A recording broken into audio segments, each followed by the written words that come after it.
विक्की से उसकी और उसके खोज की सारी जानकारी लेने के बाद वकील ने विक्की से उसकी खोज को पेटेंट कराने के लिए और उसको चिंता न करने को कहा।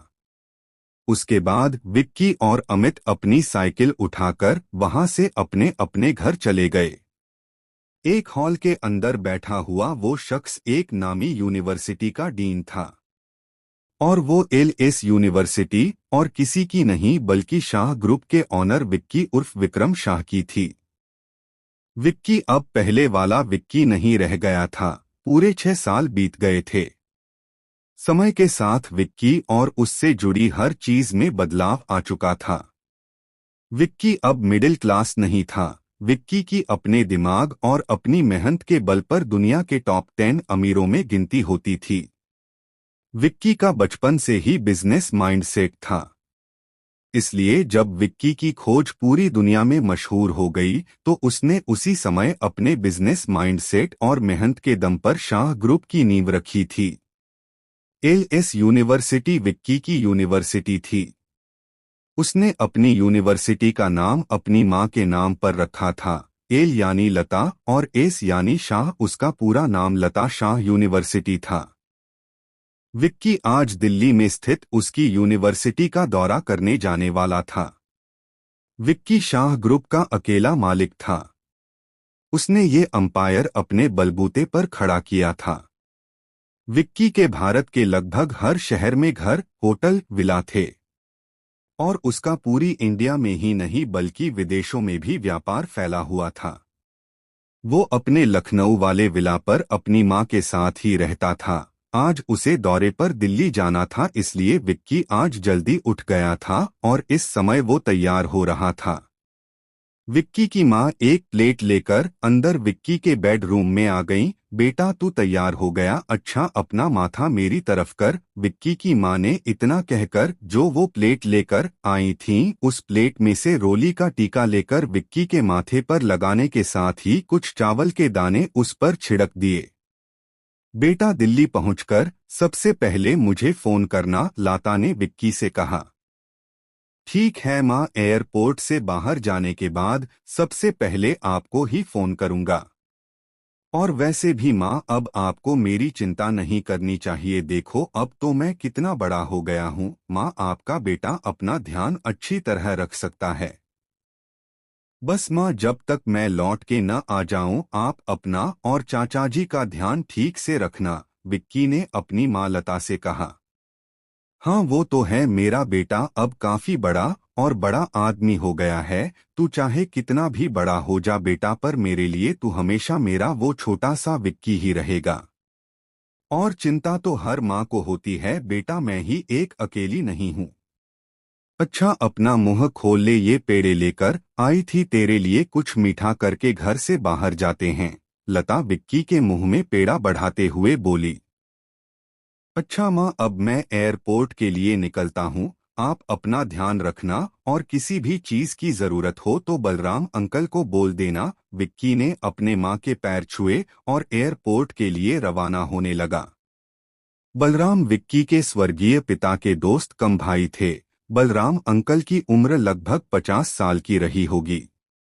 वह विक्की के लखनऊ का सारा कारोबार संभालते थे और उनका बेटा रमन विक्की के देश विदेश के सारे रिकॉर्ड्स देखता था। रमन पूरे कारोबार का डेटा संभालता था। बलराम और रमन विक्की के सबसे करीब लोगों में से एक थे। बलराम का ऑफिस विक्की के विला के अंदर ही था। विक्की अपने बिजनेस को लेकर अगर सबसे ज्यादा किसी से कनेक्ट था तो वो बलराम थे, इसलिए विक्की ने अपने ही विला में बलराम अंकल के लिए ऑफिस बनवाया था।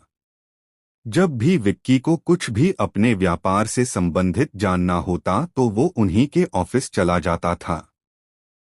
विक्की एयरपोर्ट निकलने के लिए अपने विला के बाहर वाले मेन गेट पर आ चुका था। इतने में विक्की के बलराम अंकल भी उसके पीछे आ चुके थे। अरे सुनो विक्की बेटा, तुम एयरपोर्ट चले जाओ, वहां मैंने पायलट को भेज दिया है, वो अपना प्लेन रेडी कर चुका होगा अब तक, बलराम ने विक्की से कहा।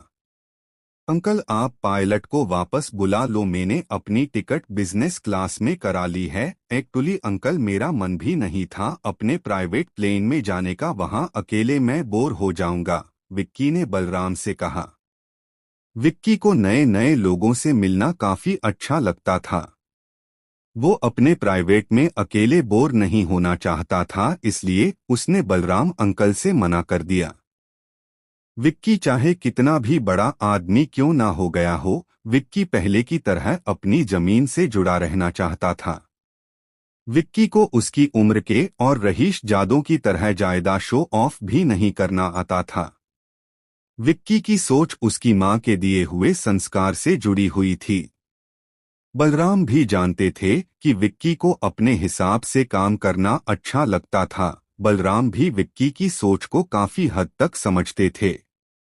इसलिए बलराम कभी भी विक्की को किसी काम को मनवाने के लिए जायदा कहा नहीं करते थे। विक्की ने औरों की तरह अपनी सिक्योरिटी को अपने नजदीक नहीं रखा था, लेकिन बलराम ने विक्की की सुरक्षा के लिए अपने सबसे बेहतरीन फाइटर्स और दुनिया के बेहतरीन चुनिंदा कुंफू मास्टर्स को तैनात कर रखा था। और विक्की के आगे पीछे कहीं न कहीं बलराम ने उसके स्पाई भी लगा रखे थे। बलराम विक्की और उसकी सोच का काफी सम्मान करते थे, इसलिए विक्की को इस सब चीज के बारे में कुछ भी नहीं पता था। इसलिए बलराम ने विक्की की हाँ में हाँ मिलाते हुए विक्की से कहा, ठीक है बेटा, मैं अभी पायलट को वापस बुला लेता हूँ और बेटा अपना ध्यान रखना। उसके बाद विक्की वहां से एयरपोर्ट के लिए निकल गया। और इधर दिल्ली में एलएस यूनिवर्सिटी में फैकल्टी ऑडिटोरियम में यूनिवर्सिटी के डीन मिस्टर अब्दुल ने सभी को यूनिवर्सिटी के मालिक विक्की के आने की जानकारी दे दी थी। मैंने आप सब लोगों को विक्की सर के बारे में सारी डिटेल्स आपके लिए उस चिट्ठी में प्रोवाइड करा दी है। उसमें विक्की सर को क्या पसंद है या क्या पसंद नहीं है, सारी जानकारी है। आई होप कि वो चिट्ठी सभी ने देख ली हो। और हाँ, विक्की सर परसों यूनिवर्सिटी पहुंच रहे हैं। आप लोगों को उनका अच्छे से स्वागत तो करना ही है और किसी भी तरीके से उनको शिकायत का कोई भी मौका नहीं मिलना चाहिए। अगर किसी की साइड से एक छोटी भी गलती हुई तो उसकी जॉब की कोई गारंटी नहीं होगी। अब्दुल ने यूनिवर्सिटी के सभी लोगों को अपनी चिंता दिखाते हुए चेतावनी दी। अब्दुल विक्की को शिकायत का कोई मौका नहीं देना चाहता था। विक्की 2-3 साल के बाद यूनिवर्सिटी विजिट पर दिल्ली आ रहा था। विक्की अब पहले वाला विक्की नहीं रह गया था। वो तो अब दुनिया के टॉप 10 रिचेस्ट में आ गया था। विक्की ने बहुत कम समय में ये मुकाम हासिल किया था। विक्की आज अपनी दिल्ली में स्थित एलएस यूनिवर्सिटी का दौरा करने के लिए जा रहा था। विक्की की मां ने विक्की के जाते वक्त उसका टीका किया और बलराम अंकल ने उसे अपने प्राइवेट प्लेन से जाने की सलाह दी। उधर एलएस यूनिवर्सिटी में वहां के डीन अब्दुल ने जब से विक्की की दिल्ली आने की खबर सुनी तो उसने सबको विक्की के आने की खबर दे दी, ताकि विक्की के स्वागत में कोई कमी न रह जाए। विक्की को परसों यूनिवर्सिटी पहुंचना था, लेकिन विक्की 2 दिन पहले ही दिल्ली जा रहा था। दरअसल विक्की अपने दोस्त अमित को अचानक दिल्ली पहुंचकर सरप्राइज कर देना चाहता था। विक्की का दोस्त अमित लखनऊ से उसके पापा के ट्रांसफर की वजह से दिल्ली शिफ्ट चुका था। अमित दिल्ली आकर विक्की के दिल्ली का कारोबार संभालने लगा था। अमित विक्की से बहुत नाराज था क्योंकि अमित को विक्की से मिले पूरे 2 साल हो चुके थे। हालांकि अमित और विक्की की फोन पर वीडियो कॉल और वॉइस कॉल पर बात तो हो जाती थी, पर अमित विक्की से दिल्ली आने को बोलता रहता पर विक्की किसी वजह से मिलना टालता रहता था। पर आज विक्की अमित को उसके दिए विला पर पहुंचकर सरप्राइज कर देना चाहता था। जब अमित दिल्ली आया था तो विक्की ने उसको एक विला रहने के लिए खरीद लिया था। उसी विला पर अमित और उसकी फैमिली रहा करती थी। विक्की अपनी लग्जरी कार से एयरपोर्ट पर पहुंच चुका था। फ्लाइट को टेक ऑफ होने में अभी 30 मिनट बाकी थे। विक्की घर से ज्यादा कुछ खाकर नहीं आया था, इसलिए विक्की को भूख लग रही थी। उसने अपने चारों तरफ का जायजा लिया और एयरपोर्ट के अंदर ही एक बहुत अच्छा रेस्टोरेंट था। विक्की उस रेस्टोरेंट की तरफ जाने लगा। विक्की ने जाते ही एक कोल्ड कॉफी और वेज पनीर सैंडविच का ऑर्डर उस रेस्टोरेंट के काउंटर पर दे दिया और विक्की अपने मोबाइल फोन पर लग गया। इतने में वहां उस काउंटर की तरफ एक महिला और एक लड़का आ गए। भैया, 2 कोल्ड कॉफी और एक बर्गर। मॉम, आप क्या खाओगी? उस लड़के ने उसके साथ वाली महिला से पूछा। दरअसल उस लड़के के साथ में जो महिला थी वो उस लड़के की माँ थी। उस महिला की उम्र लगभग 40 साल के करीब थी और वो लड़का विक्की के उम्र का लग रहा था। तूने बर्गर ऑर्डर किया है? अच्छा, मैं तो डाइट पर हूँ तो मेरे लिए एक डाइट वेज सैंडविच ऑर्डर कर ले। हाँ, ये परफेक्ट रहेगा मेरे लिए, उस औरत ने अपने बेटे से कहा। ओके ठीक है मॉम। भैया, एक डाइट वेज सैंडविच और ऐड कर देना, उस लड़के ने काउंटर पर ऑर्डर देते हुए कहा। काउंटर वाले लड़के ने नीचे कांच के दरार से एक कॉफी और एक सैंडविच बढ़ा दिया। अरे वाह भैया, अभी तो हमने ऑर्डर दिया ही था कि आपने इतनी जल्दी दे भी दिया। उस लड़के ने काउंटर पर रखे ऑर्डर पर अपना हाथ बढ़ते हुए उस काउंटर वाले लड़के से कहा। लेकिन उस काउंटर वाले लड़के का ध्यान कहीं और था, वो उस लड़के की बात सुन नहीं पाया। उस लड़के ने जैसे ही ऑर्डर उठना चाहा, पीछे से विक्की का हाथ जब तक उस ऑर्डर पर आ चुका था। अरे भाई, ये मेरी मॉम का ऑर्डर है, इसे छोड़ो, उस लड़के ने विक्की से कहा। नहीं भाई, ये ऑर्डर मेरा है, मैंने इसको आपके आने से पहले ही बुक कर दिया था, विक्की ने उस लड़के को समझाते हुए कहा। देख भाई, ये मेरी मॉम का ऑर्डर है, इसे छोड़ दे। मेरी मॉम ने एक सैंडविच और कोल्ड कॉफी ऑर्डर की है। वो लड़का विक्की से इतना कहकर वो ऑर्डर अपनी तरफ खींचने लगा और विक्की उसे समझा रहा था पर वो विक्की की एक नहीं सुन रहा था। फिर विक्की ने भी वो ऑर्डर अपनी तरफ खींचा पर विक्की के हाथ उस पर से फिसल गए और वो ऑर्डर जाके सीधा उस लड़के ऊपर गिर गया। पूरी की पूरी कॉफी उस लड़के के मुंह और कपड़े पर गिर गई। इससे वो लड़का बुरी तरह से तिल मिला उठा और उसने आव देखा न ताव और विक्की के ऊपर अपना हाथ उठाने के लिए अपना हाथ पीछे खींचते हुए विक्की की तरफ कर दिया। जैसे ही उसने ऐसा करा, विक्की ने तुरंत से उसका वो हाथ पकड़ लिया जो विक्की की तरफ तेजी से आ रहा था। विक्की ने उसका हाथ पकड़े हुए उस लड़के से कहा, भाई देखो, आपको कुछ गलत फहमी हुई है। अच्छा कोई नहीं, मैं आपसे इसके लिए माफी चाहता हूं कि मेरी वजह से आपके कपड़े खराब हो गए और आप ऐसे अपना हाथ न उठाएं। मेरे बेटे का हाथ छोड़, तेरी हिम्मत कैसे हुई? तूने मेरे बेटे का हाथ पकड़ा, छोड़, जल्दी से छोड़, उस लड़के की मां विक्की से गुस्से में बोली। विक्की ने उस लड़के का हाथ छोड़ दिया।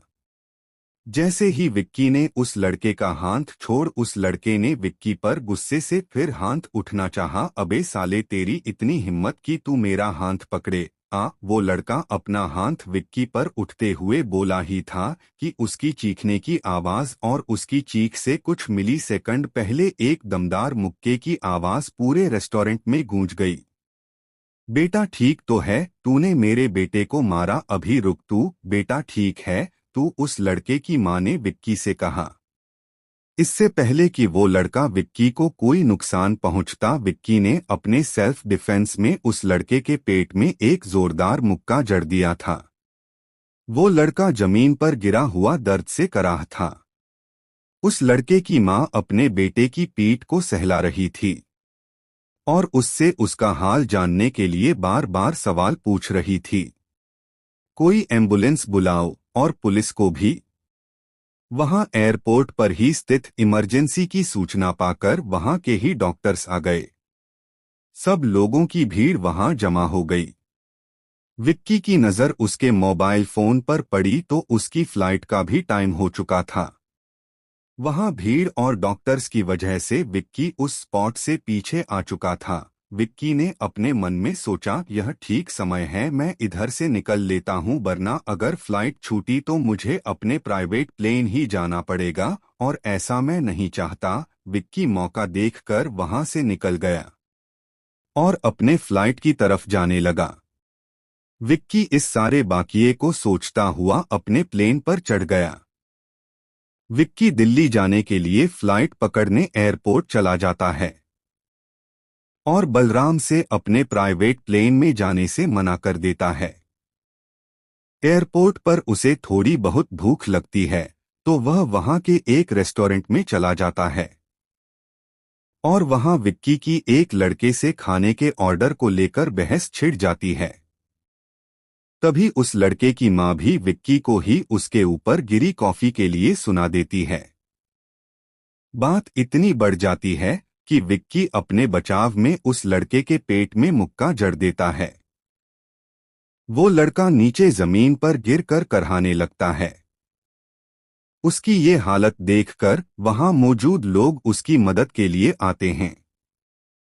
विक्की भी भीड़ का फायदा उठाकर वहां से अपनी फ्लाइट की तरफ चला जाता है।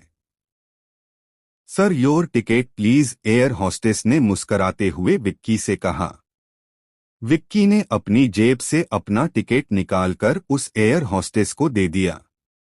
Welcome sir, come to this side sir, मेरे साथ आइए, आपकी सीट बिजनेस क्लास में है। एयर होस्टेस विक्की को अपने साथ बिजनेस क्लास में ले गई और उसे उसकी सीट पर बैठने को कहा। Thank you for choosing us, happy journey sir. आपको कुछ भी चाहिए तो आपके सीट के पास एक बटन है, आप उसको दबा दीजिए। वो एयर होस्टेस इतना कहकर वहां से चली गई। विक्की ने अपना मोबाइल फोन निकाला और अपने मोबाइल फोन पर कॉल चेक करने लगा कि जब उसका झगड़ा हो रहा था तो कहीं उस वक्त कोई इम्पोर्टेंट कॉल तो नहीं आई थी। विक्की ने देखा उसके मोबाइल पर किसी की भी कॉल नहीं आई थी। विक्की ने मोबाइल स्क्रीन के ऊपर कोने की तरफ टाइम देखा तो अभी भी फ्लाइट टेक ऑफ होने में 10 मिनट बाकी थे। विक्की ने अपने चारों तरफ का माहौल देखा तो वहां पर सब उसके उम्र से ज्यादा उम्र के ही थे और सब अपने ही मस्त थे। कोई न्यूज़पेपर पढ़ रहा था तो कोई मैगजीन और कोई अपने मोबाइल में बसी था। ये सब देखकर विक्की ने सोचा, इससे तो अच्छा मैं अपने प्राइवेट प्लेन से ही चला जाता, कोई किसी से बात तक नहीं कर रहा है। शायद इकोनॉमी क्लास में कोई बात करने वाले मिल जाएं तो सफर अच्छा कट जाएगा। विक्की अपनी सीट से उठकर इकोनॉमी क्लास की तरफ चला गया। उसने वहां जाकर इकोनॉमी क्लास का हाल जानना चाहा। विक्की ने इकोनॉमी क्लास के अंदर जाकर देखा तो वहां पर कुछ लोग आपस में बात कर रहे थे। ये देखकर विक्की को अच्छा लगा और उसने अपने मन में सोचा, ये जगह मेरे लिए परफेक्ट रहेगी, मैं यहाँ पर किसी को अपनी सीट के लिए ऑफर करता हूँ। विक्की आगे की तरफ बढ़ने लगा और उसने एक विंडो सीट पर 70 साल की एक बूढ़ी महिला को देखा। मैं इनको अपनी सीट ऑफर करके देखता हूँ। इतनी बूढ़ी दादी हैं, इनको बिजनेस क्लास में सारी सुविधाएं मिल जाएंगी। विक्की ने अपने मन में सोचा और उस बूढ़ी की तरफ बढ़ने लगा। दादी माँ नमस्ते, विक्की ने संशय में बूढ़ी से कहा। नमस्ते बेटा। हाँ बेटा कहो, उस बूढ़ी ने विक्की से पूछा। दादी जी, अगर आप बुरा न मानो तो आप मेरी सीट पर बैठ जाओगी। मेरी सीट बिजनेस क्लास में है दादी, प्लीज अगर आप अपनी सीट दे दो और आप मेरी सीट पर बैठ जाओ तो मेरा सफर अच्छे से कट जाएगा, विक्की ने बूढ़ी से कहा। क्या बेटा तुम मुझे बिजनेस क्लास की सीट दे रहे हो? अच्छा, पर तुम बिजनेस क्लास छोड़कर यहाँ पर क्यों बैठना चाहते हो? और इससे तुम्हारा सफर कैसे अच्छे से कटेगा? उस बूढ़ी ने विक्की से सवाल पूछा। विक्की ने उसको सारी बात समझाई तो बूढ़ी भी विक्की की बात मान गई। वाह बेटा, इतनी सी उम्र में इतनी अच्छी सोच। धन्य है तुम्हारे परिवार वाले कि उनको इतना अच्छा लड़का मिला, उस बूढ़ी ने विक्की से कहा और वहां से उठकर जाने लगी। दादी जी, मैं आपको अपनी सीट पर छोड़ देता हूँ, चलिए मेरे साथ आइए। विक्की उनको अपने साथ ले जाने लगा। विक्की ने उन बूढ़ी दादी को अपनी सीट पर बैठा दिया और उनको सारी बात समझा दी कि कैसे उनको किसी चीज की जरूरत हो तो ये बटन दबाकर एयर होस्टेस को बुलाना है। विक्की उन बूढ़ी दादी को सारी बात समझाकर अपने इकोनॉमी वाली सीट की तरफ आने लगा। विक्की ने देखा कि उसकी उस सीट पर एक लड़की बैठ चुकी थी जो कि विक्की की ही उम्र की लग रही थी। उसने उस लड़की की तरफ जाकर उससे कहा, एक्सक्यूज मी। वो लड़की उस समय बाहर खिड़की की तरफ देख रही थी। उसने विक्की को अपने पास आते हुए नहीं देखा था। अचानक से उस लड़की के कान में कहीं से एक्सक्यूज मी की आवाज पड़ी तो उसने विक्की की तरफ मुड़कर देखा। वो लड़की इतनी सुंदर थी कि विक्की उसको देखता ही रह गया। जी आपने मुझसे कुछ कहा? उस लड़की ने विक्की से पूछा। विक्की का ध्यान टूटा। हाँ, वो सीट। विक्की उस लड़की से इतना ही बोल पाया कि इतने में उस लड़की ने विक्की से कहा, अच्छा ये आपकी सीट है, क्या मैं इधर बैठ सकती हूँ? एक्चुअली मुझे विंडो सीट्स पसंद हैं। अगर आप बुरा न माने तो आप मेरे बगल वाली सीट पर बैठ जाइए। ये सीट मेरी है। इट्स ओके, कोई बात नहीं, आप बैठ जाइए। विक्की ने उस लड़की से कहा। थैंक यू सो मच, आपने मुझे अपनी विंडो सीट दी। उस लड़की ने विक्की से कहा। अरे कोई बात नहीं, मुझे बैठना तो ही है, उस पर नहीं तो इस पर बैठ जाऊंगा। और वैसे भी विक्की आधी बात कहकर रुक गया। विक्की उस लड़की को ये मालूम नहीं होने देना चाहता था कि वो कौन है। विक्की जहां तक होता अपनी असलियत लोगों के सामने नहीं आने देता था। विक्की का मानना था कि इससे उसकी प्राइवेसी पर खतरा हो सकता है। विक्की उस लड़की को उस बूढ़ी औरत के और अपनी सीट के बारे में बताने जा रहा था, पर यह सब सोचकर वो रुक गया। वैसे भी क्या क्या कह रहे थे तुम? उस लड़की ने विक्की से पूछा। अरे कुछ नहीं, मैं कह रहा था वैसे भी मुझे विंडो सीट पसंद नहीं है। विक्की ने बहुत सोच विचार कर अपनी बात को संभाला। ऐसा मैंने पहला शख्स देखा है जिसे विंडो सीट पसंद नहीं है। वाह क्या बात है, उस लड़की ने मुस्कराते हुए विक्की से कहा। आपने मुझे सीट दी, मैंने आपको थैंक यू बोला। अपनी इतनी बात हुई पर अपना इंट्रोडक्शन तो हुआ ही नहीं। हेलो, आई एम निशा। उस लड़की ने विक्की की तरफ हाथ बढ़ाते हुए कहा। ओ नाइस नेम, मेरा नाम विक्की है, विक्की ने निशा से कहा। फ्लाइट दिल्ली लैंड करने वाली थी। विक्की और निशा पूरे टाइम बात करते रहे। फ्लाइट दिल्ली एयरपोर्ट पर लैंड कर चुकी थी। विक्की अपनी जगह से उठा और निशा से बोला, सफर बहुत अच्छे से कट गया, टाइम का पता ही नहीं चला। ठीक है निशा, मैं चलता हूँ, वैसे nice to meet you. Same here, मुझे भी बहुत मजा आया सफर में। Nice to meet you too, Nisha ने विक्की से कहा। विक्की ने मुस्कुराकर निशा की तरफ देखा और फिर विक्की प्लेन से एयरपोर्ट की तरफ चला गया। विक्की फ्लाइट में जाता है तब वहां फ्लाइट के एंट्री गेट पर मौजूद एयर होस्टेस उसका टिकट चेक करती है और उसको उसकी बिजनेस क्लास की सीट तक पहुंचा देती है।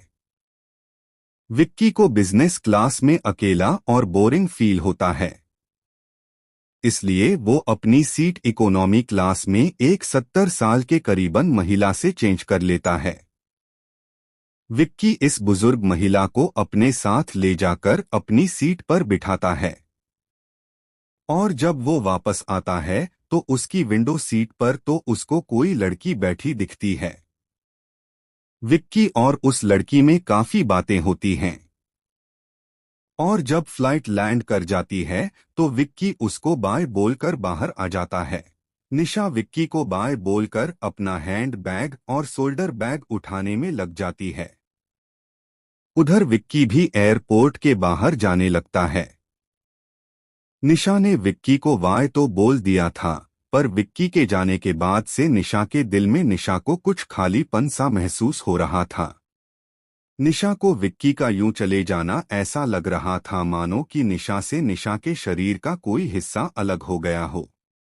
जैसे जैसे निशा अपने कदम बाहर की तरफ लेकर जा रही थी, उसे फील हो रहा था मानो उसका इस प्लेन में कुछ रह गया हो। इतना खालीपन निशा ने आज से पहले कभी भी महसूस नहीं किया था।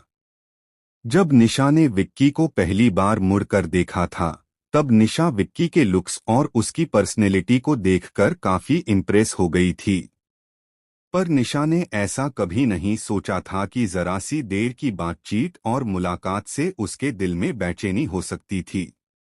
निशा प्लेन से बाहर आकर विक्की को चारों तरफ देखने लगी, पर उसको विक्की कहीं भी दिखाई नहीं पड़ रहा था। निशा को न चाहते हुए भी पता नहीं क्यों विक्की से प्लेन में करी उसकी और विक्की की बातें याद आ रही थीं। निशा के साथ आज से पहले ऐसा कभी नहीं हुआ था।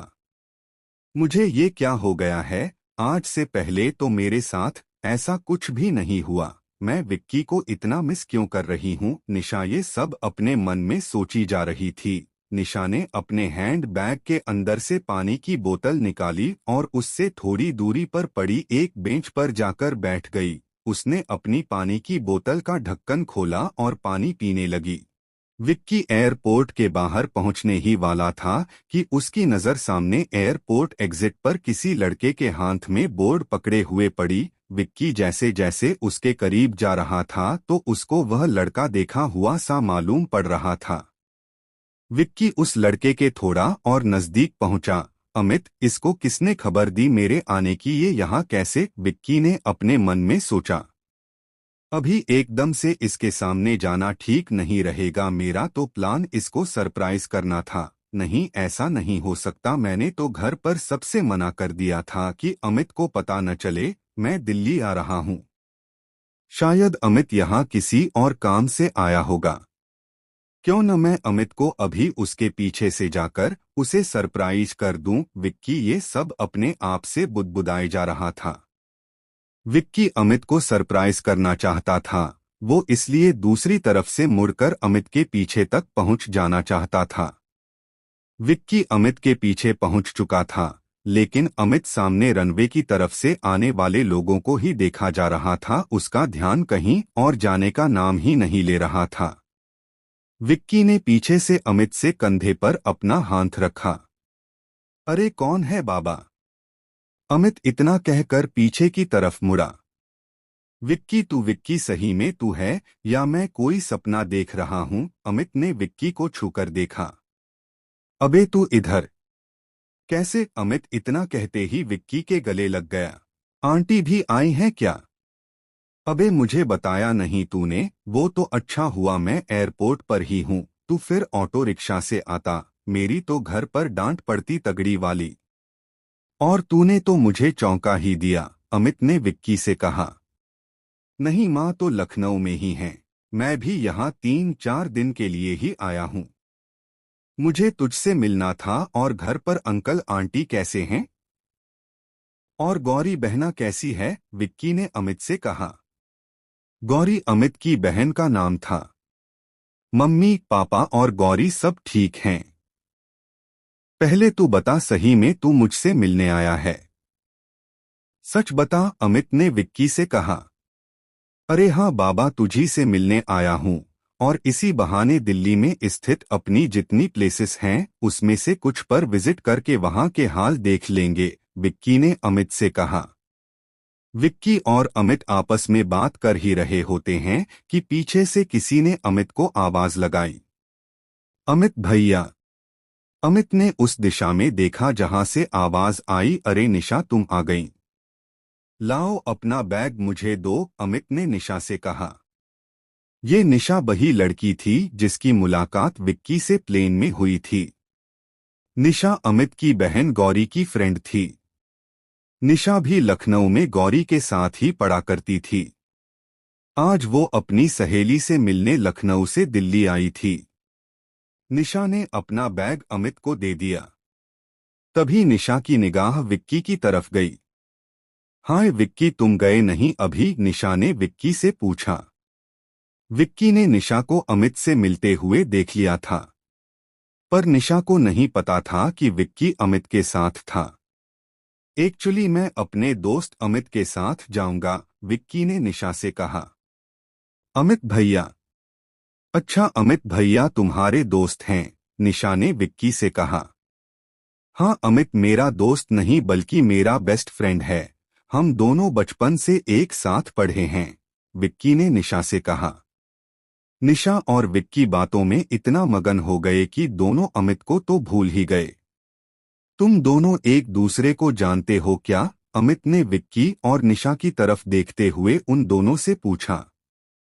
हाँ अमित, मेरी और निशा की मुलाकात प्लेन में आते वक्त हुई थी।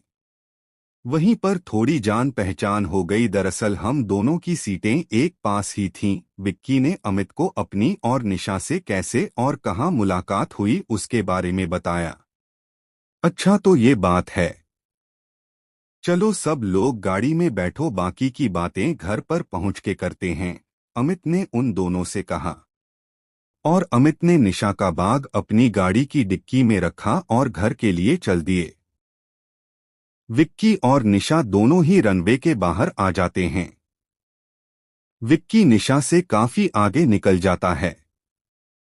विक्की को अमित अपने हाथ में कोई बोर्ड पकड़ा दिखता है, पर विक्की उस बोर्ड को ठीक से देख नहीं पाता कि उसने क्या लिखा हुआ है। विक्की अमित को उसके पीछे से जाकर सरप्राइज देता है। अमित विक्की से मिलकर काफी खुश होता है और उन दोनों के बातों के बीच निशा भी आ जाती है। तभी अमित निशा को विक्की से इंट्रोड्यूस कराता है कि वो उसकी बहन गौरी की दोस्त है। और अमित निशा को बताता है कि विक्की उसका बेस्ट फ्रेंड है। तभी अमित उनसे गाड़ी में बैठने को बोलता है और गाड़ी वहां से चल देती है। विक्की, निशा और अमित तीनों अमित की गाड़ी में बातें करते हुए जाए जा रहे थे। अमित ने विक्की और निशा को एक दूसरे से इंट्रोड्यूस करा दिया था, लेकिन अमित विक्की का दोस्त होने के नाते उसकी सारी बातों को समझता था। विक्की जब इतना सक्सेस हुआ था तब अमित को उसने बताया था कि वो उसके बारे में बहुत जरूरत पड़ने पर ही लोगों को बताया करेगा। इसी बात को ध्यान में रखते हुए अमित ने भी विक्की के स्टेटस के बारे में निशा को कुछ भी नहीं बताया। यहाँ तक कि विक्की के इतने बड़े मुकाम पर पहुंचने की असलियत अमित ने अपने घर वालों से भी किसी को न बताने को कहा था। अमित विक्की के प्राइवेसी को लेकर अटेंशन को समझता था। अमित की गाड़ी अमित के बड़े से बंगलों पर पहुंच चुकी थी। यह वही बंगला था जो विक्की ने अमित को दिल्ली में रहने के लिए खरीदा था। निशा अमित के इस बंगले पर पहली बार आई थी। वाह भैया, आपका तो बंगला कितना बड़ा और कितना सुंदर है, निशा ने अमित से कहा। अच्छा, मुझे जानकर अच्छा लगा कि तुम्हें ये बंगला पसंद आया, अमित ने निशा से कहा। अमित निशा के सामने ये जरा भी जाहिर नहीं होने देना चाहता था कि ये बंगला उसका नहीं बल्कि विक्की का था, इसलिए वो खुलकर कुछ नहीं बोल सकता था। अमित की गाड़ी उसके बंगले के बाउंड्री वॉल के अंदर दाखिल हो चुकी थी। निशा अमित के बंगले का अपनी आंखों से मुआयना कर रही थी। वाओ, सच में ये बंगला कितना खूबसूरत है, निशा ने अपने आप से कहा। अमित ने गाड़ी को सीधे अपने बंगले के दरवाजे के सामने ले जाकर खड़ा कर दिया और सब लोग गाड़ी से नीचे उतर गए। काका, जरा गाड़ी में से बैग निकालकर अंदर गेस्ट रूम में पहुंचा दो, अमित ने उसी के बंगले के गार्डन में पानी दे रहे एक शख्स से कहा। विक्की अपने साथ कुछ भी सामान नहीं लाया था। विक्की को पता था कि वो 3-4 दिन के लिए दिल्ली जा रहा है, तो वो क्या ही खामाए-खा अपने कपड़े लाद कर परेशान होगा। वो तो अमित के ही कपड़े पहन लेगा या कहीं से खरीद लेगा। गार्डन में पानी दे रहे काका गाड़ी में से निशा का सामान उठाकर गेट्स रूम की तरफ ले गए। निशा, तुम अंदर सब लोगों से मिल लो, उसके बाद गेस्ट रूम में आराम करने चली जाना, काफी थक गई होगी सफर में, अमित ने निशा की तरफ देखते हुए निशा से कहा। और अमित, तू भी मिल ले सबसे, फिर मेरे साथ मेरे रूम पर चल, अमित ने विक्की को भी अपनी फैमिली से मिलने को कहा। निशा अंदर फैमिली के लोगों से मिलने के लिए पहले ही जा चुकी थी। इधर अमित भी विक्की को अंदर अपनी फैमिली से मिलाने के लिए ले जाने लगा। विक्की बेटा, कैसे हो तुम? तुमने तो सरप्राइज दे दिया बेटा। और लता बहन कैसी हैं? अमित की मां ने विक्की से पूछा। अरे तुम सारे सवाल अभी पूछ लेना उससे, अभी तो वो आया है उसको पानी वगैरह के लिए पूछो। अमित के पापा ने अमित की मम्मी से कहा। हाँ हाँ, लो अमित बेटा पानी पियो। अमित की माँ ने विक्की की दिशा में पानी का ग्लास बढ़ाते हुए विक्की से पानी पीने को कहा। विक्की ने अमित की माँ के हाथ से पानी का ग्लास ले लिया और थोड़ा थोड़ा सिप मुंह में लेकर हल्के हल्के पानी पीने लगा। उधर निशा सब लोगों से मिलकर गौरी के साथ उसका रूम देखने जा चुकी थी। गौरी को भी नहीं पता था कि विक्की आने वाला है। इधर निशा और गौरी गौरी के रूम पर आपस में ढेर सारी बातें करी जा रही थीं। अच्छा गौरी, ये विक्की अमित भैया के कैसे दोस्त हैं? निशा ने सब कुछ जानते हुए भी जानबूझकर ये सवाल गौरी से करा। निशा विक्की के बारे में गौरी से भी जानना चाहती थी। निशा को विक्की में काफी इंटरेस्ट आने लगा था। विक्की भैया को तुम कैसे जानती हो? गौरी ने निशा से हैरानी के साथ सवाल किया। गौरी को जानना चाहती थी कि निशा को विक्की भैया अमित भैया के दोस्त हैं, ये सब कैसे पता है। मैं और विक्की लखनऊ से दिल्ली प्लेन में एक पास बैठकर आए थे, निशा ने इतना भर गौरी से कहा ही था। क्या विक्की भैया भी आए हैं? गौरी ने अपनी जगह से खड़े होकर निशा से पूछा। हाँ, निशा ने गौरी से कहा। गौरी जल्दी से कमरे से बाहर आई और अपने बंगलो के आंगन में विक्की को देखने के लिए चली गई। गौरी ने विक्की को देखा और दूर से आते हुए बोली, विक्की भैया नमस्ते। भैया आप आने वाले हो, आपने हमें बताया नहीं। गौरी ने विक्की से उसकी तरफ आते हुए कहा। अरे गौरी, तू कैसी है? मैंने इसलिए किसी को नहीं बताया, एक्चुअली मैं अमित को और आप लोगों को सरप्राइज देना चाहता था। विक्की ने गौरी के प्रश्न का उत्तर देते हुए गौरी से कहा। अच्छा, इसलिए कुछ नहीं बताया हमको तूने अपने आने के बारे में? अमित की मां ने विक्की की बात को सुनकर विक्की से कहा। और भैया क्या बात है, पिछले 2 सालों में आप तो पूरी तरह से चेंज हो गए हो। नाइस बॉडी भैया। गौरी ने विक्की के बाइसेप की तरफ देखते हुए विक्की से उसके फिटनेस की तारीफ करते हुए कहा। निशा भी गौरी के पीछे पीछे आ चुकी थी। निशा बालकनी के ग्रिल से खड़ी होकर ये सारा दृश्य देख पा रही थी। विक्की चल, ये सब बातें तो होती रहेंगी, अब आप सब लोग विक्की को अकेला छोड़ दो, वो सफर में थक गया होगा, उसे आराम की जरूरत है। चल भाई, अब यहीं रहेगा क्या? अमित ने अपने घर वालों को समझाने के बाद विक्की से मजाकिया लहजे में कहा। अमित विक्की को अपने साथ अपने कमरे के तरफ ले गया। अमित के कमरे में जाकर अमित ने विक्की से फ्रेश होने को बोला और उसकी तरफ अपने अलमीरा में से टॉवेल निकलकर उछाल दी। ले विक्की, टॉवेल पकड़ और फ्रेश हो जा। अमित ने विक्की से कहा।